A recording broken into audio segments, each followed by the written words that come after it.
উপদেষ্টারা নতুন হলেও খুব চালাক, অনেক চালাক। এটা কি হয় নাকি যে একটা গরিব সে 5 টাকা দিবে, একটা ধনী লোক সেও 5 টাকা দিবে?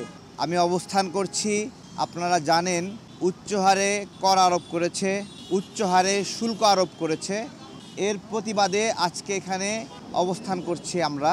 আপনারা একটু মনে প্রশ্ন আসতে পারে যে সরকারের পক্ষ থেকে বিভিন্ন কথা বলা হচ্ছে, কিছু কিছু শুল্ক কর এগুলো আগের জায়গায় ফেরানো হবে। 100টা পণ্যে শুল্ক এবং ভ্যাট বাড়িয়ে 2টা বা 3টা পণ্যে শুল্ক কমাবে, দেখাবে যে এটা কমানো হলো। আমার কথা হলো, বিদ্যমান কর দিয়েই দেশ চলতো, আপনাদের অতিরিক্ত কর কেন প্রয়োজন হচ্ছে? তাই না? এই কর দিয়েই তো স্বৈরাচার শেখ হাসিনা দেশ চালাইছে কম বেশি। আপনি অতিরিক্ত করটা কেন নিচ্ছেন? কি কি যুক্তিতে আপনার অতিরিক্ত কর প্রয়োজন? 500 টাকা কর ছিল সার্কভুক্ত দেশে, এটা 500 থেকে আপনি 10,000 টাকা করলেন। এই এক্সট্রা কর নিয়ে আপনি কি এক্সট্রা দিতে চান দেশের নাগরিককে? কেন আপনার এটা প্রয়োজন হচ্ছে? শিশু খাদ্যে কর বাড়ালেন, কেন এটা প্রয়োজন হচ্ছে? ফলমূলে কর বাড়াচ্ছেন, কেন প্রয়োজন হচ্ছে? রেস্তোরাঁ মালিকরা এখানে আন্দোলন করলো, তাদের উপরে যে কর সেটা প্রত্যাহার করতে হবে। তাদের ঠেলায় উপদেষ্টারা বলতেছে রেস্তোরাঁর কর প্রত্যাহার করবে, আবার আগের জায়গায় ফিরবে। আমার কথা, তাহলে 100টা পণ্যের উপর যে কর বাড়াইছে, 100 আইটেমের উপরে, তাহলে 100 জন এসে এখানে মিছিল করতে হবে, তাই তো? এই মিছিল করলে তারপরে সেখান থেকে সরে আসবে। এটা তো শেখ হাসিনার স্টাইল হয়ে গেল। ওরা দাম বাড়াইতো 50 টাকা, আমরা আন্দোলন করতাম, সেখান থেকে 10 টাকা কমায় 40 টাকা করতো, তারপরে আমরা সবাই খুশি হইতাম যে তার অনেক দয়া। আপনারা কি এরকম শুরু করেছেন যে 100 পণ্যের শুল্ক বাড়িয়ে তারপরে সেখান থেকে 3টা কমায়ে 97টা রেখে দিয়ে আমাদের উপরে চাপ দিবেন?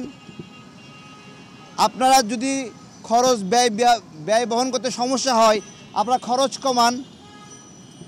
কমান, ব্যয় কমান, গাড়ি কেনা কমান, তাই না? একজন সচিব, একজন আমলা, সে তো বেতন পাই, তার সঙ্গে একটা ড্রাইভারের বেতন পাই, গাড়ির বেতন পাই, তারপরে আরও কত কিছু পাই। এগুলো কমান, খরচ কমান।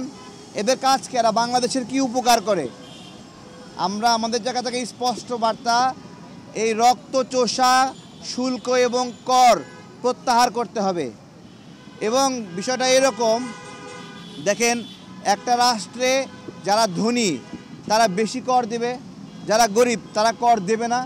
কিন্তু শুল্ক এবং কর এমনভাবে প্রয়োগ করছে যে ধনী গরিব সবাইকে সমান কর দিতে হবে।